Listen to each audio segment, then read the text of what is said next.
আসসালামু আলাইকুম প্রিয় শিক্ষার্থী বন্ধুরা। বিশেষ করে দশম শ্রেণীর গণিত বিষয়ে তোমরা যারা এ প্লাস পেতে চাও সহজ উপায়ে, এবং অনেকেই বলো যে অঙ্ক বুঝতে পারে না, সৃজনশীল কিভাবে করব, তো আমি খুবই সহজ উপায়ে বুঝাবো যেন তোমরা অবশ্যই টিউশনের প্রয়োজন না হয়।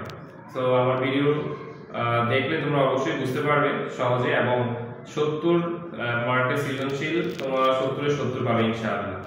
আর আমি বীজগণিত থেকে 10টা সৃজনশীল, এবং তোমরা বোর্ডে দেখতে পাচ্ছ জ্যামিতি অংশ থেকে সম্পাদক অনুপাত থেকে যেন তোমরা 3টা সৃজনশীল আসবে, এবং সেটা আমি খুব সহজ ধারণা দিব তোমাদেরকে যেন তোমরা সহজে বুঝতে পারো, এবং 5টা থেকে 6টা সৃজনশীলের মাধ্যমে তোমাদেরকে আমি পুরো বইয়ের সম্পাদক এবং উপপাদ্য সমাধান করে দেখাবো।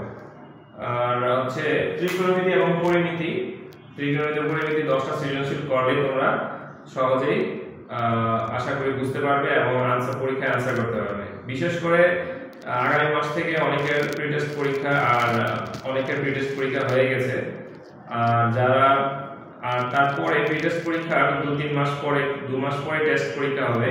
তো টেস্ট পরীক্ষায় যেন তোমরা অন্তত পক্ষে 70-70 না পেলেও যেন, এবং অ্যাটলিস্ট যেন 50-60 পেতে পারো, সেই জন্য আমার ভিডিওগুলো তোমরা দেখবে, এই আশা ব্যক্ত করে আমি আমার ভিডিও এখানে আজকে সমাপ্ত করছি। এবং ইনশাআল্লাহ আমার ভিডিওতে সাবস্ক্রাইব এবং লাইক দিয়ে সাথে থাকবে, তাহলে আশা করি তোমরা উপকৃত হবে, টিউশনের প্রয়োজন হবে না।